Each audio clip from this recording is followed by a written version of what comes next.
Maria's story is possibly one of the strangest stories you have heard in your life, and what is strange is that the story is true and took place in a city in the States United of America. The story started when Sarah was 18 and she lived an ordinary life with her mother, father, brother Harry and little sister Hannah until that day came. Sarah was a big fan of jinn themes, ghosts and horror stories. She read a lot in this area and was very interested in it.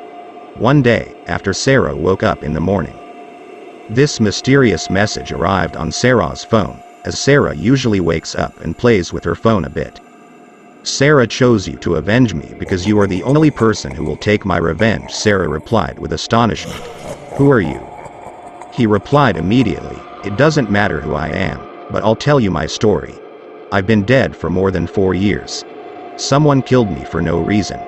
The problem is that the police considered my death an accident, and I want to take my right and I chose you among everyone to help me. Sarah at that moment started laughing and told her friend the message and said to her, it must be one of the girls who wants to scare me and play a prank on me.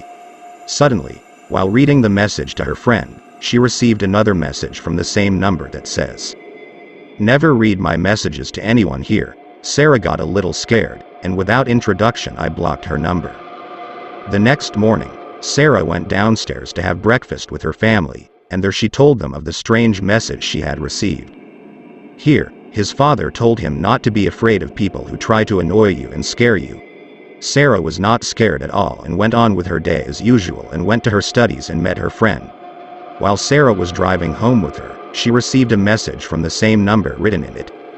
Sarah, why are you blocking me? Because it won't stop me from texting you. Maria at that time was amazed how he could write to me from the same number, and I blocked him yesterday. Sarah replied, who are you and if you want me? Answer him. I ask you again, do you agree to avenge me? Sarah was still convinced it was a prank from one of her friends, so she replied, if you're a friend of mine and you're cheating on me, then stop because I don't like this joke. In front of Sarah's school, there was an abandoned building that no one had lived in for a long time after he sent her to see the building in front of you. Sarah looked up and saw a man dressed in black pointing at her. Normally, Sarah told her friend to look around the building and look at this guy pointing at me.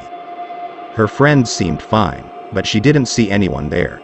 At the same time, a message arrives to Sarah which says, Sarah, it does not matter. Only you can see it. Here, fear entered Sarah's heart, so she tried to convince her friend of what she had seen, but to no avail.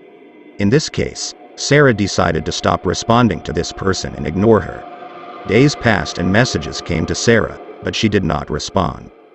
At this moment, a strange message reached Sarah, which said, Sarah, tomorrow will be your first warning. She said he was a liar and he was just trying to scare me. The next day Sarah woke up and everything was normal. She went to school and met her friend and everything was normal.